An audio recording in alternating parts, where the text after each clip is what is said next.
December 2025, silver just touched $62.30 an ounce. And you can't buy it. Not because the price is too high, not because you don't have the money, but because the metal itself is vanishing from the market faster than dealers can replace it. Right now, as you're watching this, the world's largest silver mints are implementing allocation systems. Delivery times that used to measure in days now stretch into months. Premiums over spot price have exploded to levels that would have been considered absurd just 18 months ago. And behind closed doors, industrial buyers are panic buying every ounce they can get their hands on because they know something that most retail investors haven't figured out yet. The supply chain didn't just hit a bottleneck, it snapped.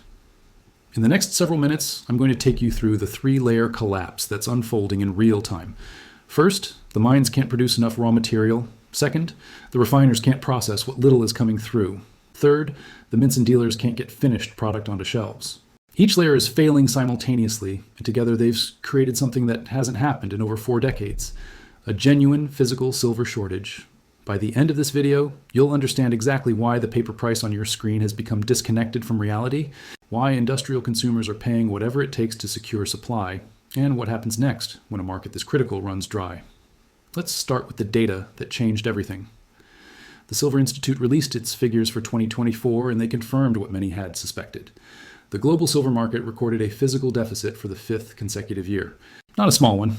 The shortfall exceeded 180 million ounces. That's metal consumed that simply wasn't replaced by mine production or recycling. And the deficit for the years before that, even larger. We're talking about a cumulative removal of roughly 700 million ounces of above-ground silver in just half a decade. Now, you need to understand something fundamental about how markets work. Commodities can run deficits for a while. Stockpiles get drawn down, prices adjust. Eventually, supply rises to meet demand, or demand falls to match supply. That's how equilibrium gets restored. But silver isn't behaving like a normal commodity anymore. Industrial demand hit a record 700 million ounces in 2024. That's not a one-year spike. It's the 4th consecutive annual record. And the primary driver isn't jewelry or photography or traditional industrial uses. It's the green energy transition, solar panels, electric vehicles, 5G infrastructure, AI data centers. Every technology defining the next decade requires silver, and the volumes involved are staggering. The solar industry alone consumed over 200 million ounces in 2024. That's nearly 20% of total global supply going into photovoltaic cells. And here's what makes this particularly troubling. The newer, more efficient solar cell designs, the TOPCon and heterojunction technologies that are rapidly replacing older PERC cells, require significantly more silver per panel. We're talking 50% more in some configurations. The solar industry isn't just growing. Its per-unit silver consumption is intensifying at the exact moment the growth curve is going exponential. Research from Ghent University published in 2025 projected that the PV industry alone could account for 40% of global silver demand by 2030. Their analysis showed that by the end of this decade, supply may only meet 60 to 70% of total demand. That's not speculation. That's the mathematical trajectory we're on if nothing changes. And here's the part that should concern you. Nothing can change fast enough. To understand why supply can't respond, you need to understand how silver actually enters the market. Most people assume that when silver prices rise, mines simply produce more. That's how it works with copper, with gold, with most metals. Higher prices incentivize more production. Supply eventually catches up. Silver doesn't work that way. Approximately 70 to 80% of global silver production comes as a byproduct from mining other metals, primarily copper, zinc, and lead. Only 20 to 30% comes from dedicated primary silver mines. This means that silver supply is fundamentally disconnected from silver prices. When the copper market is weak, copper miners don't expand production just because silver is expensive. When zinc prices collapse, zinc mines don't stay open to capture silver byproduct. Silver production is essentially held hostage by the economics of other metals entirely. Mine output peaked in 2016 at roughly 900 million ounces.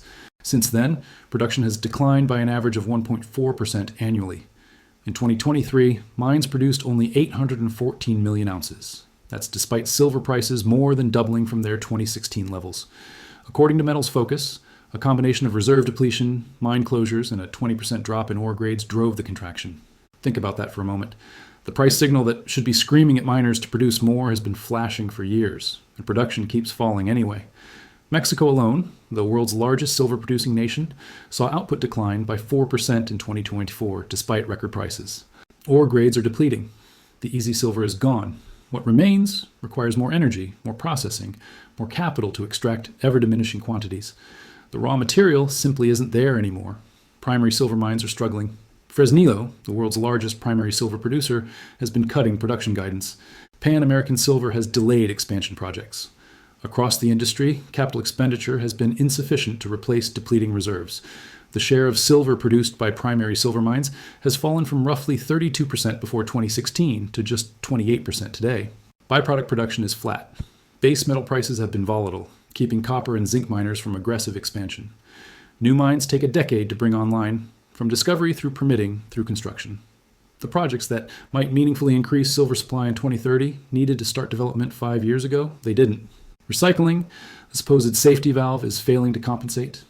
The Silver Institute reports that recycling rates for electronics remain below 20%. Too little silver per device, too expensive to extract. Solar panels, which are locking up hundreds of millions of ounces, have lifespans of 25 to 30 years. That silver won't return to circulation until the 2050s at the earliest, and even then, panel recycling infrastructure barely exists. So we have demand accelerating on an exponential curve, supply locked in structural decline, and no new sources capable of closing the gap for at least 5 to 7 years, minimum. The result is visible in the inventories. Let me take you to the vaults that are supposed to backstop the global silver market. The COMEX exchange in New York operates approved warehouses that store silver for delivery against futures contracts. There are 2 categories that matter. Registered silver is metal actually available for delivery. It has warrants attached. It can settle contracts. Eligible silver is metal that meets purity standards but is not currently pledged for delivery. It's private property sitting in the vault, but the owners haven't made it available to the market. When you see headlines about COMEX silver inventories, they typically quote the total, including both categories. That number looks relatively healthy, somewhere in the range of 270 to 300 million ounces in recent reporting. But the total is misleading. What actually matters is the registered category. And registered silver has been in freefall. In 2020, registered silver stood at nearly 150 million ounces. Since then, it has collapsed to under 40 million ounces in some recent readings. That's a drawdown exceeding 80% in less than 5 years. At current consumption rates, registered COMEX silver represents roughly 3 weeks of global industrial demand. 3 weeks. The eligible category isn't a reliable buffer either. That metal belongs to private holders, institutional investors, family offices, industrial companies maintaining strategic reserves. They're not obligated to sell at any price. In fact, many of them are hoarding specifically because they anticipate prices going much higher. When you calculate the ratio of paper contracts to available physical silver at the COMEX, the numbers become alarming. Some analyses show 20 plus paper ounces for every registered physical ounce. That's not a liquid market. That's a fractional reserve system running on confidence alone. And the drainage isn't just happening in New York. London Bullion Market Association vaults have been bleeding silver for years. Reports indicate that LBMA silver holdings have fallen to decade lows.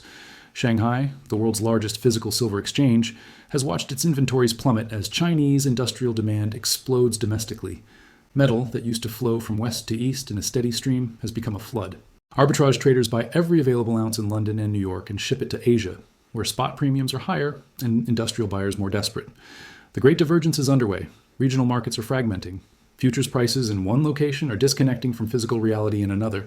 Refiners, the companies that process raw silver into the high purity bars and blanks used by mints and industry, are caught in an impossible position. They're competing for shrinking raw material supply against industrial buyers who need silver immediately to keep production lines running. They're being outbid on scrap and recycled metal by Asian competitors willing to pay above market premiums. The Swiss refiners, Heraeus, Metalor, Valcambi, that have historically supplied much of the Western market are reporting extended lead times. What used to take 2 weeks from order to delivery now takes 6, 8, 12 weeks. When refiners can't deliver blanks, mints can't produce coins. The United States Mint, the largest sovereign mint in the world, has struggled with production constraints for years. The American Silver Eagle, the most recognized silver coin on the planet, has seen repeated suspension of sales, allocation systems, and delivery delays. The Royal Canadian Mint has implemented allocation systems for dealers.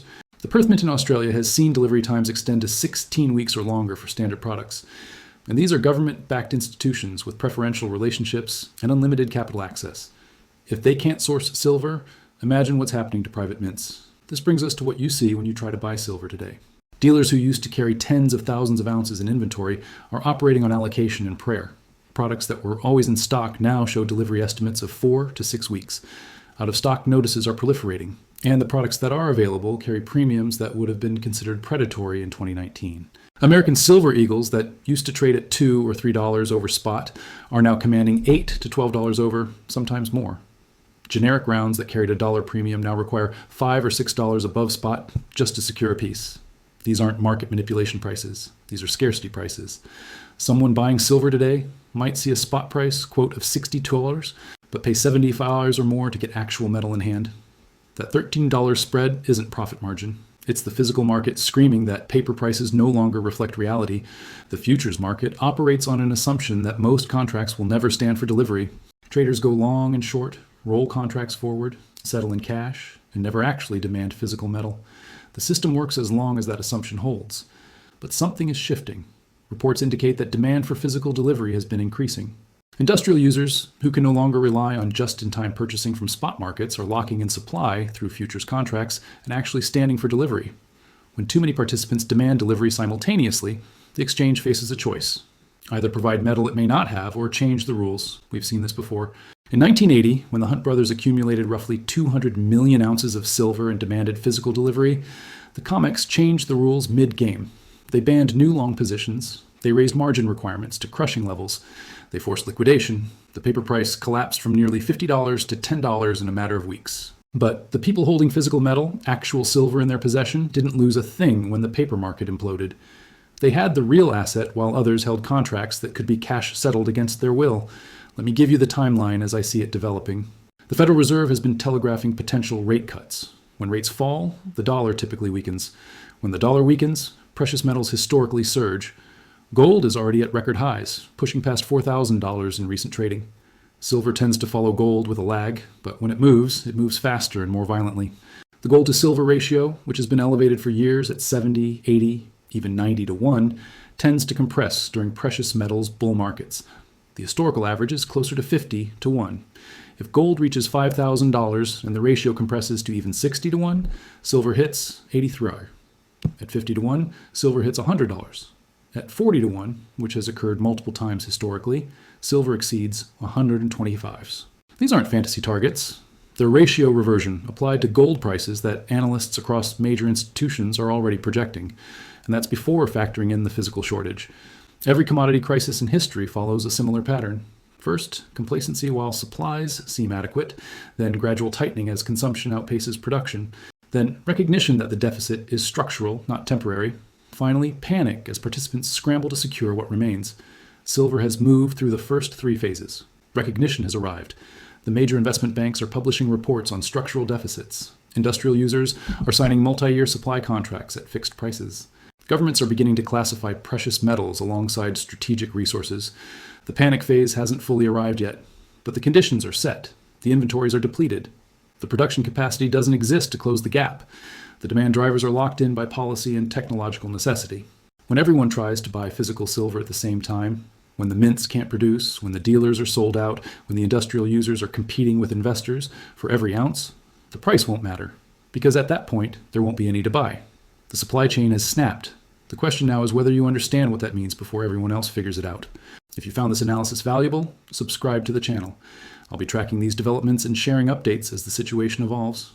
This is one of the most significant commodity stories of the decade, and it's just getting started. Thanks for watching. I'll see you in the next one.